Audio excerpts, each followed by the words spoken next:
انعام غنی پیشے کے لحاظ سے جانوروں کے ہی ڈاکٹر ہیں. 1 سال قبل انہوں نے جانوروں خاص طور پر زخمی اور بیمار کتوں کے لیے اپنی پناہ گاہ کے دروازے کھولے.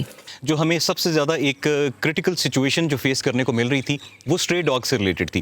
ان کی سب سے زیادہ پوائزننگ ہو رہی تھی، کلنگ ہو رہی تھی. راولپنڈی اور اسلام آباد کے علاقے میں جانوروں کی اس واحد پناہ گاہ میں 100 سے زائد جانوروں کے رہنے کی گنجائش ہے، لیکن بہت سے کتے بیماری یا زخموں کی وجہ سے زیادہ چی نہیں پاتے، جبکہ تندرست ہو جانے والے جانوروں کو آزاد بھی کر دیا جاتا ہے. اسکن کے انفیکشنز ہو گئے، کوئی ہٹ اینڈ رن کا کیس ہے، اس کی پرماننٹ ڈسیبلٹی ہے، فزیکل ڈسیبلٹی ہے، وہ باہر سروائیو نہیں کر سکتے، تو ان کو ایک جگہ چاہیے پرماننٹلی جہاں پہ آپ ان کو فیڈ کرتے رہیں. تو موسٹلی اینیملز ایسے ہی ہوتے ہیں جو باقی ہیلدی ہو جاتے ہیں، ان کو ہم ریہیبلیٹیٹ کرتے ہیں سلولی. جب وہ ٹھیک ہو جاتے ہیں تو ان کو اسپے نیوٹر کروا کے، ویکسینیٹ کروا کے ہم ان کو سیف لوکیلٹیز کے اندر ریلیز کرتے جاتے ہیں.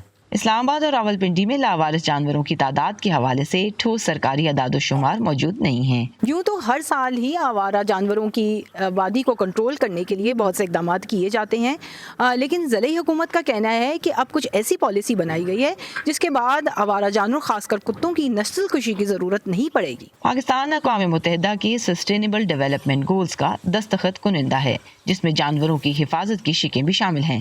اسلام آباد کی ضلعی حکومت کے ارکان کا کہنا ہے کہ لاوارث کتوں کو ریبیز کا پھیلاؤ روکنے کے لیے بھی مار دیا جاتا تھا، لیکن اب ان کی دیکھ بھال کو یقینی بنانے کی پالیسی لائی جا رہی ہے. اس کا ایک ہی حل ہے کہ اس کو ویکسینیٹ کیا جائے، نیوٹرلائز کیا جائے. اس کے لیے اب ہماری ٹیمز بن چکی ہوئی ہیں. ڈاگ کلنگ کو ہم نے بین کر دیا ہوا ہے. شیلٹر ہاؤس جو ہے وہ یہ ہوتا ہے کہ کوئی بہت کوئی انجرڈ ہو جائے یا کوئی بیچارہ بہت زیادہ بیمار ہو، اس کے لیے پرائیویٹلی جو ہے وہ بھی سفیشینٹ ہے.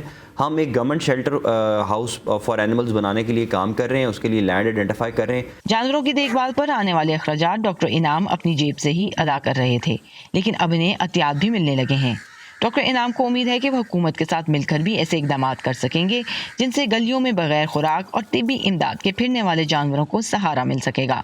اور کتوں سے پیار کرنے والوں کے لیے ان کا ایک پیغام بھی ہے. ہماری ایک سوسائٹی میں بہت زیادہ ایک چیز کو جو سمجھا جاتا ہے کہ جی روٹی جو ہے وہ ان کی پرائمری ڈائٹ یا پرائمری ان کا فوڈ ہے، جو کہ ایسا نہیں ہے، جس کی وجہ سے ان کو بہت زیادہ گلوٹن الرجی اور بڑی سیلیاک ڈیزیز ٹائپ پرابلمز آتے ہیں. لیکن اگر آپ واقعی کتوں کو کچھ کھلانا چاہتے ہیں تو ڈاکٹروں کے مطابق مرغی کی دھلی ہوئی بوٹی ان کے لیے ایک محفوظ غذا ہے. گیتی آرانیز، وائس آف امریکہ، اسلام آباد.